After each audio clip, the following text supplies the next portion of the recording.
What is good, YouTube? Quinway basketball analysis coming to y'all with that Monday analysis, and we're gonna talk about free agency again. The biggest news today was Luka Doncic, one of the best players in the world, rewarded to the All NBA first team at the age of 22. So difficult to do, but at the same time, he has already did it the year before, which is the reason why he's getting this $200 million extension, and he's worth every penny, just because he has did everything he could, even for Sylvania, his home country.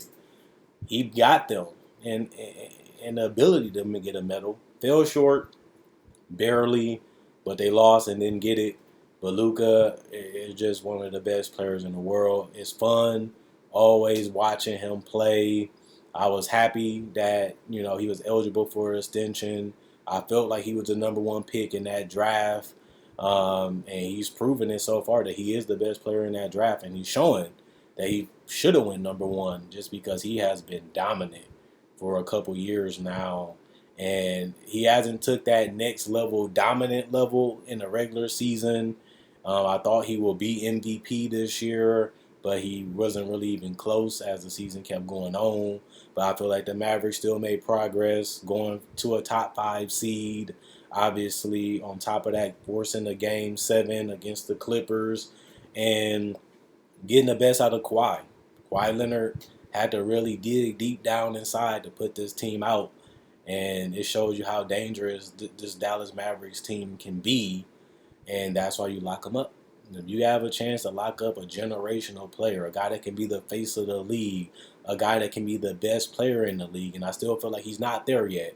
He showed some post game, he showed some floater game, he showed the fade game, he's showing improved threes off the dribble and difficult ones. Still a monster in pick and roll and in isolation. Smart, witty, can handle the ball, get to his spots, force people to be behind him to make more shots easier for him, and just make teammates better. Everybody gets easy looks because everybody's focusing keyed on Luka.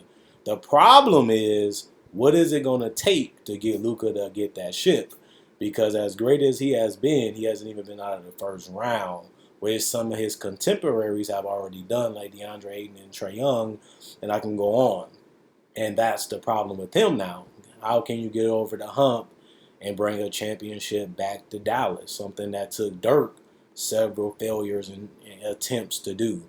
Even getting to his first finals and coming up short to the Miami Heat before he came close again and lost in the Western Conference Finals to get back over the hump and beat the Heat when they was actually supposed to lose, and they actually was down 2-1, and they were still able to beat the LeBron James Miami Heat and capture Dallas' one and only championship, which took almost 20 years for them to do, and they have fell completely apart.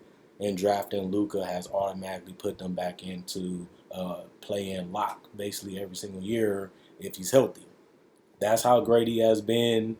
That's how amazing and transformative he has been for the Dallas Mavericks. And he's still so young that, you have time. You have, a chance to really do something special. And locking him up long term can assure that you probably can keep him happy long enough to where you can put him in the situation to achieve that goal, which is for everybody on the team and organization to bring home a championship. And he has been proven that he's unbelievable. He's unstoppable. And he has been one of the must-watch players in this league. And he has been the franchise player that they needed once Dirk left. And he has lived up to the hype for the most part already at 22 years old, which is crazy, but it's reality. And it's just a blessing to watch him play, honestly, and I'm a huge fan of his. Not only that, we learned that Kemba Walker ended up doing a $20 million buyout with the Thunder, which is ridiculous. Walker gave back 9.7 million in 21-22 and 10.2 million in 22-23. Walker agreed to a 2-year deal with the New York Knicks worth between 16 and 18 million total, which makes sense. And I do feel like I told a lot of people when I seen that he made this deal to leave Oklahoma, leave money on the table to go to New York, I felt like it was smart for Kimba, just because he really wanted to play. He really wanted to show that he had a lot left. And they needed somebody that can create a shot. They needed somebody that can cause some chaos on the offensive end. And they needed somebody that can really give them a different dimension offensively with RJ, Evan, and Julius Randle, which was a little one-trick pony-ish, and they really relied on a lot of tough shots. And now they have more space and more pieces and more guys that can do things with the ball in their hand than they had last year. And I think that this was a great pickup for them. One, it don't cost them that much money to get Kimba. Two, the contract is a movable one, even if he doesn't work out. And three, this is Kimba. New York playing. They wanted them. He wanted them. They come together and get it done. And it just brings a lot of happiness and excitement, not only to the organization, but to the fans and Kimba. And now we just got to see them go out there and dance and have fun together. And this should be an interesting season for the New York Knicks, who already overachieved last year. And now they have more goals and trying to do more this year. And you can see that with the roster that they have built so far and put together. Now we just have to see the results, which we won't know until next year. So we got to give that time. Also, Dwayne Bacon, a guy that has bounced around the league, he has agreed to go to the Knicks also. Bacon obviously averaged 10 points, 3 rebounds, 1 assist in 25 minutes per game with Orlando Magic. And he has been a solid veteran, pretty much. Going to give you some size, going to give you some mobility, and going to give you some physicalness. And that's what the Knicks already have, but they have more of it and just give them depth at that position. Also, Kevin Durant will agree to the contract with the Brooklyn Nets. Not really surprised, considering that, like I said, he has took numerous pay cuts um, throughout his career, whether it's Oklahoma, whether it's with the Golden State Warriors, or even this Brooklyn Nets team. Um, and he been, pretty much committed to this team, and he wanted to come here, and now he's there. Other than that, it's just some small contracts like BJ Boston. He agreed to a guaranteed contract for 2 seasons.